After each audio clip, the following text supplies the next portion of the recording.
What's up, guys? Welcome to Daily Dose of Reddit. This is your host, Zach, and today's subreddit is r/ChoosingBeggars.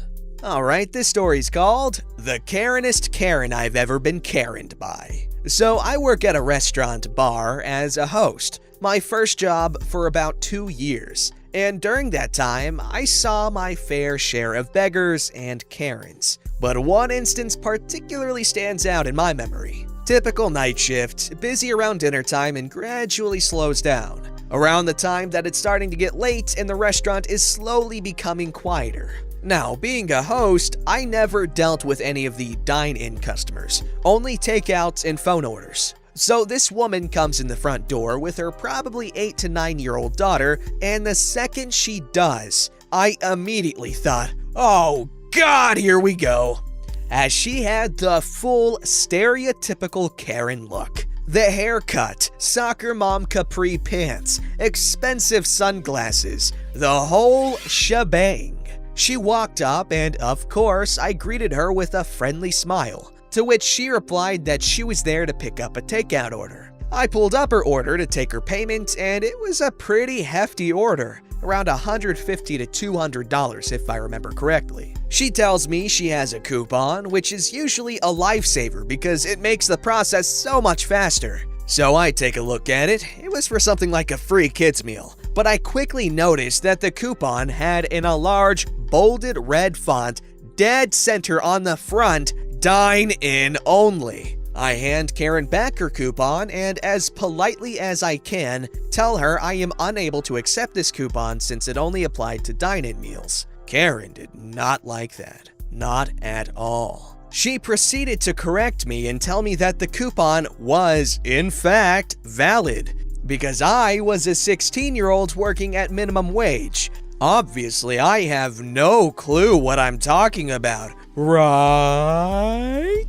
I explained to her again that the coupon could only be applied to dine-in orders, and even added that I would be happy to seat her and plate her, still hot and fresh, food to enjoy in the restaurant so she would be able to use the coupon. I had to physically point to the dine-in only lettering multiple times as I attempted to explain that I physically have no way of entering the coupon since it was for dine-in only. Then she asks for the manager. Whoa, huge surprise! So I go get my manager and quickly explain the situation. Then he follows me to the front and asks how he can help Karen. So this entitled, privileged, genuinely stupid woman proceeds to rant to my manager for about 15 minutes about how stupid, lazy, and useless of an employee I am. This whole time she is going off, screaming about how she's used those coupons for takeout in the past and how I should be fired for being such a terrible employee. They shouldn't be hiring young brats like me. The customer is all right, blah blah, mother-loving blah.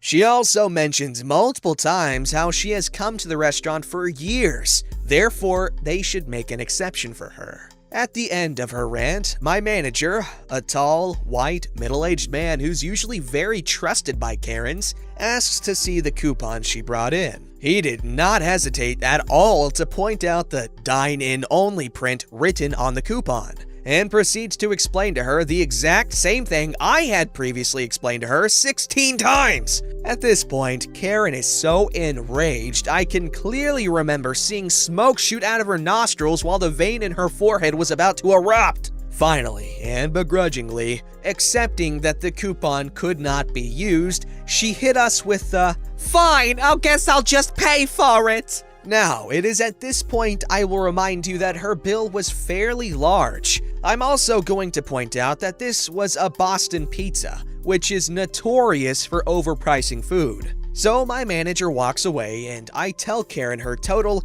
and ask how she is paying. She looked at me with the most evil stare I've ever seen in my life as she began screaming about how expensive it was. She insisted I had the wrong order because there is no way it could be that much, which led to me reading out her entire order and listing the price for each dish, while Karen sat there trying to do the math in her stupid little brain.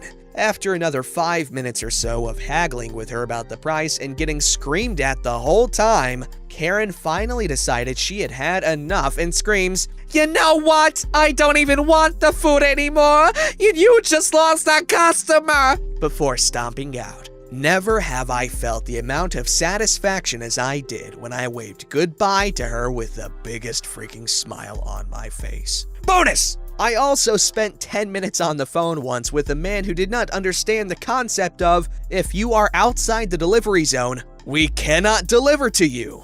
One of my rare male Karen encounters. When I was at the hotel, and the price was a little higher, I always felt bad when people had reservations and they had to pay at the thing. I'm like, oh God, please don't make a big deal. Please don't make a big deal. Even though if there was a problem with the price, it wouldn't even be my fault. It would be, it'd be theirs because they're the ones who wanted the freaking, thing. But wow, that Karen was something, huh? Alrighty, this story is called, They Never Just Stay One Night. When I was 19, I rented a single-bedroom house by myself. I was working 50 to 60 hours as a shift lead for a Tex-Mex place to afford it. It was my place, and I was so happy to have it. Going from a house with 5 siblings where I never had my own room to a house all by myself was amazing. Of course, with all good things come the load of people who want in on it too. Today's tale is about Megan. Fake name. Megan was my 20-year-old coworker who was kicked out of her parents' house. She showed up at work crying on a day I wasn't there. The shift lead on duty called me and asked if I could take her for the night while she figured things out. So I go get her, take her back to her parents' house to get a few things, which ended up filling up my car, then brought her home. A few things about Megan.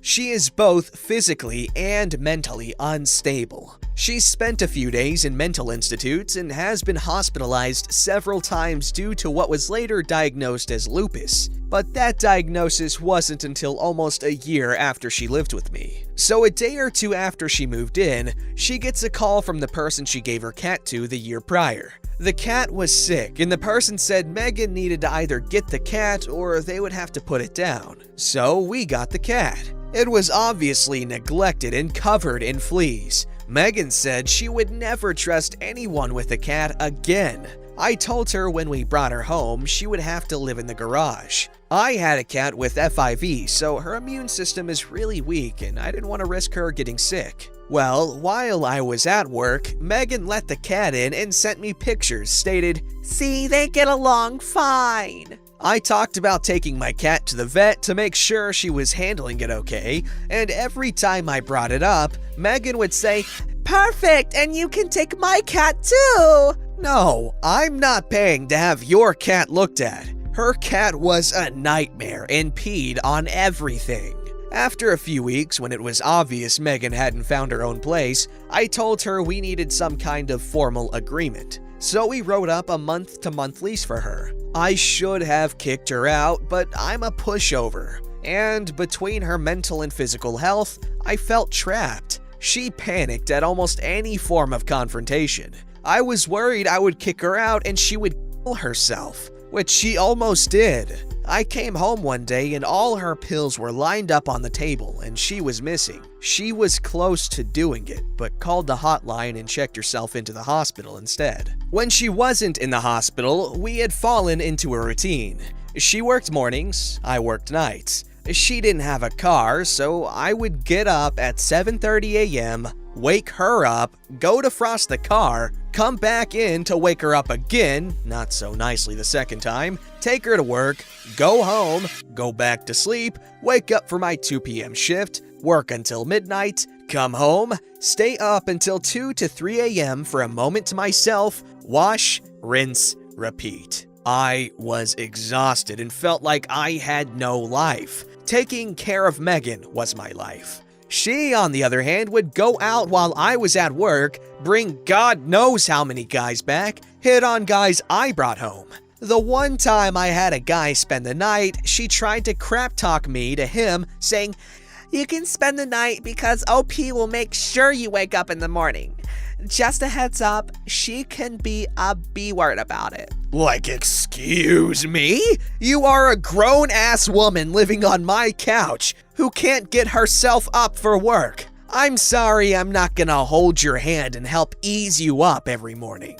After 4 months, the final straw was when I caught her cat peeing on a corset that belonged to my sister who had just passed away. I had already warned her that if she didn't do something about her cat peeing on all my things, it would have to go. So I sent her a text saying, "I'm sorry, but your cat can't stay here. I told you, you have to do something about her accidents and you haven't. She just ruined something that belonged to my sister. I also need to remind you that you being here was supposed to be temporary." That's all I said. I never told her she had to leave that second, but she called her mom and they came and gathered all her stuff and she left that night. She quit work the next day and told everyone I threw her out on the street. No one believed her. When I met my now husband and got pregnant, she tried to message me like nothing happened and be my friend. I don't understand why several people thought my pregnancy was the time to reconnect. If I didn't want to be around you when it was just me, why the hell would I want you around my kid? Added to add, yes, she did pay rent. I can't remember the exact amount as this was over 5 years ago. Okay, yeah, that sounds like a hell of a situation to be in. Emphasis on hell. It's a really unfortunate situation when you have to really take someone's mental health into account when you're trying to be honest with how freaking annoying they are. So yeah, I can definitely sympathize with OP here. But, at least it worked out in the end. This story's called Choosing Beggar Attempts to Scam My Uncle for Free Pizza and Gets Busted. Wow, I guess you could say that Choosing Beggar's quite the nut. Please tell me someone got that. Hello everyone! Recently I've seen a lot of Choosing Beggars posts, so I decided to post one of my own. Sorry for any formatting issues, I am on mobile. Also, take everything in the story with a grain of salt since this is all information from my uncle, so I'm not sure if he embellished certain parts. Now, without further ado, let's get started on this story. Backstory. Come on! This happened a few years ago. Maybe in 2015 or 16, my uncle owns a pretty successful pizza store. It's not part of a franchise, he only owns the one location. At his pizza place, he is usually the one who handles the phone calls. My uncle looks pretty intimidating. He is a large, burly man with a beard and, in American terms, he would be right around 6'3". Despite his looks, my uncle is a pretty nice guy who always bends over backwards to please customers, come on, and always tries to make everyone's day pleasant. This has, on more than one occasion, meant that certain rude customers would try to take advantage of him. There is one thing in particular these customers like to use: the return policy. My uncle has a return policy that states if someone is unsatisfied with their order, they can return it intact with their receipt within a 24-hour time limit and either get a refund or 2 new pizzas of their choice. This is the story of one of those customers. On a particularly slow day, my uncle gets a call from a man. He will be called Choosing Beggar. My uncle went to school with Choosing Beggar and knew Choosing Beggar had anger issues. Choosing Beggar and my uncle chat on the phone for a few minutes before Choosing Beggar eventually orders 3 large pepperoni pizzas. My uncle has the cooks make the pizzas and he sends them out to Choosing Beggar's house. 2 hours later, my uncle gets a phone call from Choosing Beggar. "Hello, OP's uncle. This is Choosing Beggar. I ordered 3 pizzas earlier today." "Yes, I remember. Do you have a problem?" "Yes, I was unsatisfied with my order. I would like to request to trade them in for 6 new pizzas." "No problem. What pizzas would you like?" "I'd like 6 Supremes." A Supreme is an extra large pizza with ham, beef, and chicken with 3 different types of Italian cheese. It's also the most expensive pizza my uncle sells. "Is that okay?" "Sure, anything for an old friend. You just have to return the 3 pizzas you bought with the receipt and I'll gladly serve them up for you." About that, me and my family already ate those pizzas. But can we still get new ones anyway? My kids are still hungry." "I'm sorry, man, but I can't do that. It's store policy." "Come on, dude, I can't afford it." Please, can't we just get them for free? Sorry, ChoosingBeggar, no means no. I'd love to help you, but I can't. Bullcrap! You can't even help an old friend? I'll be there in an hour. My pizzas better be ready or I'll never order there again. ChoosingBeggar then hangs up. My uncle decides to make ChoosingBeggar's pizza anyway. He doesn't think losing a friend was worth a few pizzas, so he tells the cooks to make 6 Supremes. An hour later, ChoosingBeggar arrives at my uncle's pizza place in a brand new top-of-the-line sports car. I can't afford it, my ass. And he was furious. You better have my freaking pizza ready now, Dookie. Honestly, what is my friendship worth to you that you would trade 6 freaking pizzas? ChoosingBeggar, please calm down. You're disturbing the other customers. I don't freaking care about other customers. I could buy the other customers if I wanted to.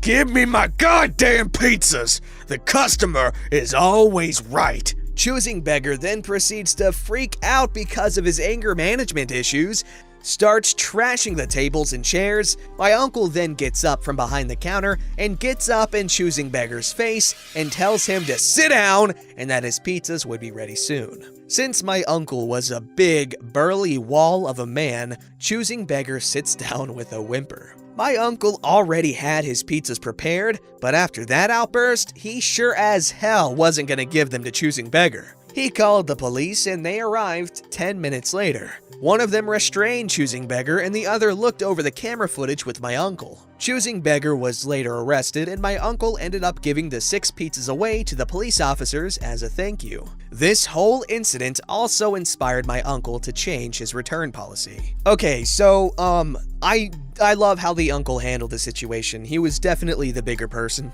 in more ways than one. However, I don't understand that return policy, because like, how are you gonna be unsatisfied with a pizza you never even had? Unless they got the order wrong, but you know, that could have been fixed at the store. So how are you supposed to return intact pizzas that you're not satisfied with if you've never tried them? Until someone can explain that, I'm gonna have a problem, and it's gonna bother me, I'm not gonna be able to sleep.